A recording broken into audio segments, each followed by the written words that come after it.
अरे यार कलाक थियो होटल ते न चांहि जी ख़बर ई नथी पई होटल वारा अरे बाबा चांहि किथे आ ही मथे में सूर में असां के मथो फाटे पियो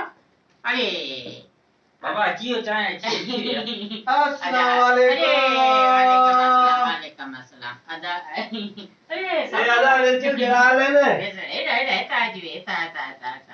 खुश आयो हो तबीयत सही है अच्छा खैरात है सही है अल्हम्दुलिल्लाह सब अची विया सब अची चाय वाटो केरो या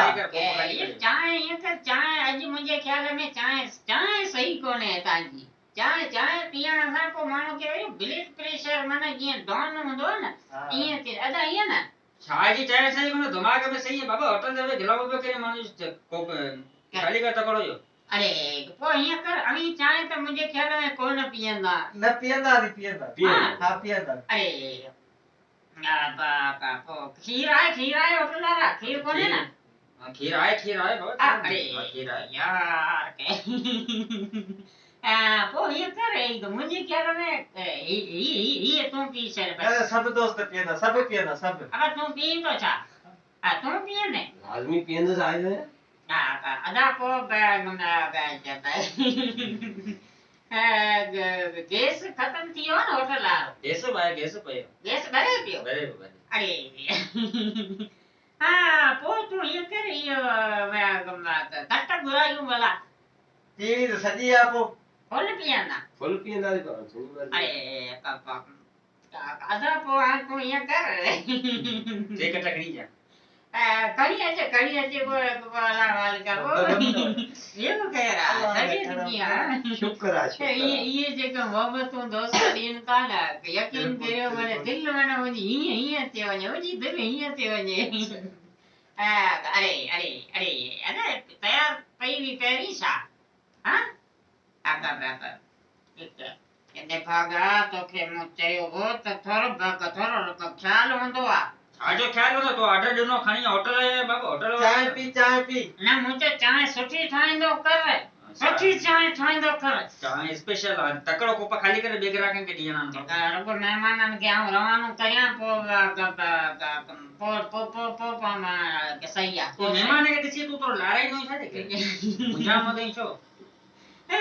मेहमान बागारी मां मते इंदो रोजी पांजी खणी इंदा रोजी के छा कंदो आ पांजी रोजी खणी इंदा मेहमान हा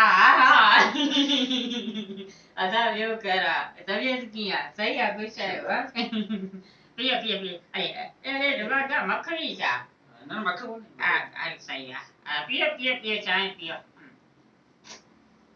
अरे ये तो गरम आ तो पो चाय चा फ्रिज में रखल होंदी है गरम होंदी है ना टाडे दे लाया दादी होंदी आ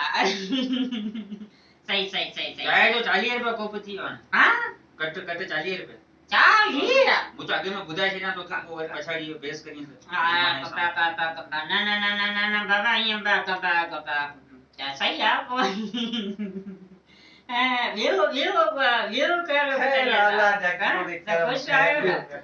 टाइम पास किया बियोते शुक्र हां ना बाबा कोप खाली कर ब्या गिरा के रखो बाबा कोप अच्छे छाई वच ये कोप खान वन पैसा दे जो गड खणो अन्या वेठा हुआ ना अन्या तो वेठो आया अन्या वेठो ही हां वन जाओ कोप छे हां तुम कोप छड़े कोप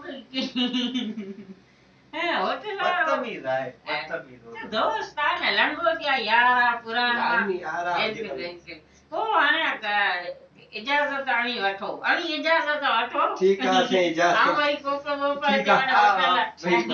सही है वञे ठीक है ये पैसा के रेडी ना तू दी का दा गाल बुझे पैसा ये किथा नींदा ये तो या मेहमान आवा मुझे बूढ़ी ने हां नींद आओ यो के नींद तो बड़े बसा भाई 15-20 अंडा है हां ठीक है दोस्तों ये वीडियो के कमेंट लाइक करियो तेसी आऊं हंडाई कोप तो दोयो जा